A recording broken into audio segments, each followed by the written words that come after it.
Hey guys, I want to give you two examples of the benefits of PNF stretching and active isolated stretching. So let's take a look at the first one with an active isolated stretch. So Megan's going to go through a hamstring track stretch.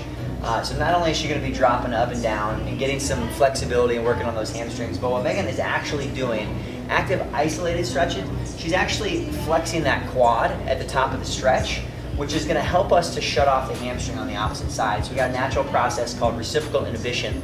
When one muscle on one side of the body fires, our neurons inhibit those muscles from firing on the backside.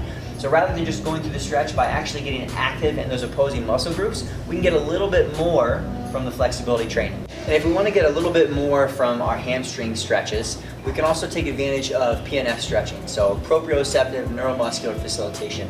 Really, all we're trying to do is we're going to take advantage of some of those natural mechanisms inside of the body to kind of trick it into relaxing. So here's what we would normally do. So if I was taking someone through a PNF hamstring stretch, I might take them through maybe 10 to 15 seconds of just a static stretch, getting them to the point where they're actually feeling that stretch, but not necessarily forcing it past. And then what I'm going to do is I'm going to go maybe about halfway in that range of motion, and I'm going to ask that person to drive down into my shoulder as hard as you can. 5, 4, 3, 2, 1, relax, and then go right back into that stretch. So what that does is by Megan firing up her hamstring and driving down into my shoulder, it's actually causing a little bit of activation of that Golgi tendon organ that's down there in the hamstring. So when we get higher activation in that, which senses that increase in force, it's gonna help to actually relax that same muscle group. So just by doing that, especially you'll see it if you've got a client that has really, really tight hamstrings, take them through that static stretch, do a little bit of that active press down and then take them back through.